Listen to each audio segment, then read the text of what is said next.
all month long we've been showcasing our Red Cross heroes who have stepped up and made a difference within their communities, and tonight is no different. For our last night before we go to our virtual showcase that is tomorrow, and joining us now is Lynn Haruska and Kevin Collis. Thank you both so much for joining us here today.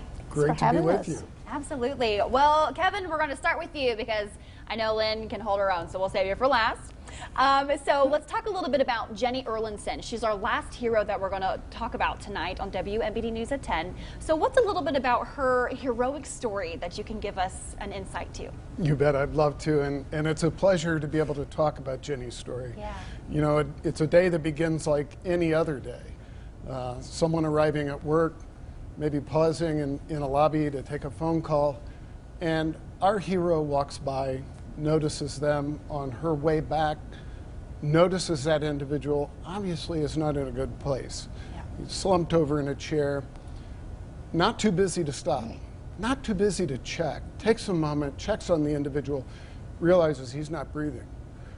Her training, her instinct, and I think most importantly, her caring kick in. Yeah. She begins CPR, makes the appropriate signal within the hospital to get more help.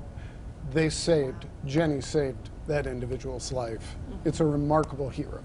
Absolutely. A remarkable story. And when I talked to her, you know, she was always talking about how she act intentionally, which I think is a message that resonates with everyone in their life, because if we act intentionally, things just seem to work out better.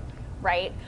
So, Kevin, I'll point this one to you, too. What would you say to our viewers to do the right thing at the right time? I mean, we may not all be CPR certified, but that doesn't mean we can't act correctly. Well, that's absolutely right. In any situation, there's an opportunity to act, to check in, to make certain what appears to be a normal situation is, or perhaps is not, and call for help.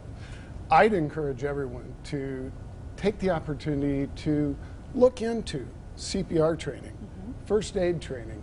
You never know when you might need it, and I would share the Red Cross is certainly a great place to go look and see what may be available in your community.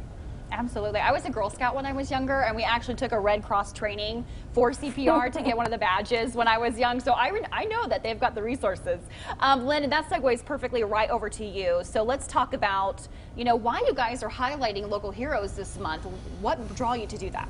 Well, you know, with COVID this year, we weren't able to have our in-person events. And while we considered just pausing and, you know, coming back to our events down the road when it's safe and it's time to do that, we had another conversation that said, what better time is there to honor and celebrate heroes among us? So we took the opportunity. There are 24 heroes throughout the state of Illinois.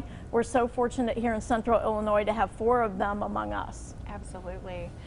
Lynn, let's talk about the abundance of resources that the Red Cross offers here that people can take advantage of. Absolutely. Well, you know, we have nearly 2,000 trained volunteers that serve our Central Illinois communities.